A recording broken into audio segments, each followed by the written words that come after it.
Good morning. Today I am going to talk about Paget disease of vulva.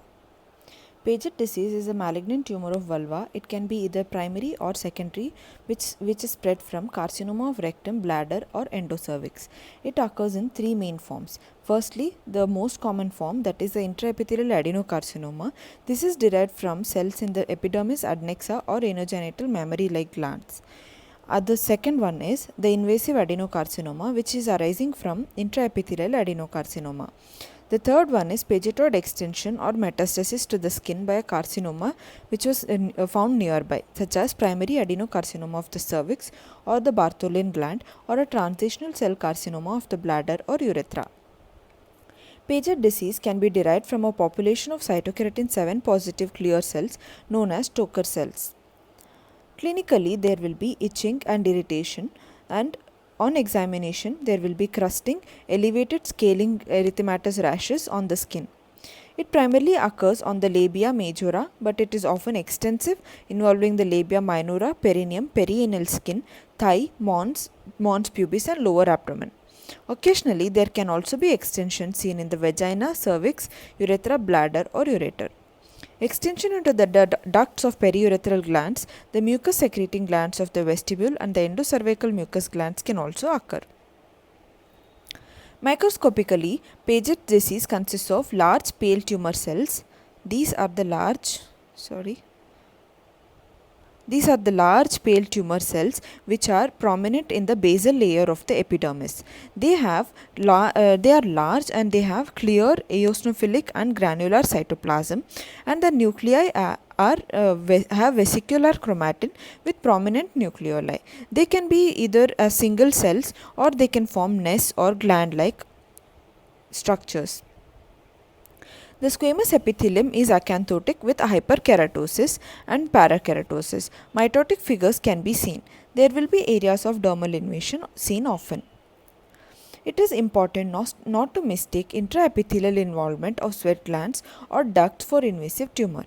The cells of invasive disease infiltrate the dermis from the intraepidermal or adnexal component. They invade as cords, nests, and sheets of cells.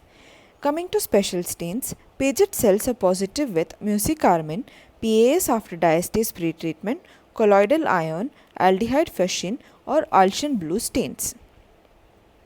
Immunohistochemically, Paget cells are reactive for carcinoembryonic antigen, cytokeratin, and EMA, that is epithelial membrane antigen. Also, in few of the cases, it is immunoreactive for gross cystic disease fluid protein, that is GCDFP15, which is also found positive in normal eccrine and apocrine cells. Cytokeratin 7 and cytokeratin 20 are usually positive. Whenever there is cytokeratin 7 positivity and cytokeratin 20 negativity, it is seen in vulvar Paget disease.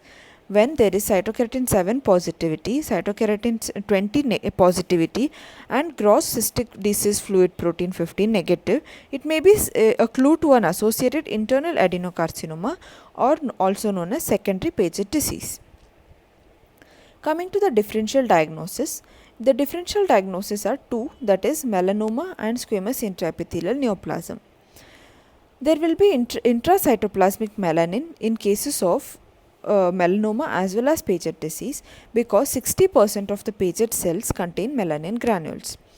Now it can be excluded by doing few immunohistochemical stains. Melanoma contains cells which are seen in the dermal epidermal junction. These cells have fine diffuse granules of melanin. On immunohistochemistry, the melanoma cells are positive for S100 protein and HMB45 antibodies.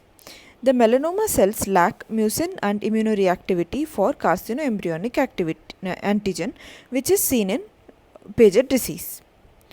Coming to prognosis, the local recurrence of intraepithelial tumor develops in 1/3 of the cases after surgical excision.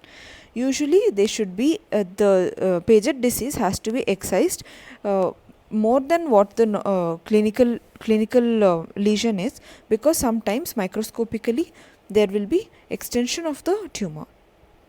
Thank you.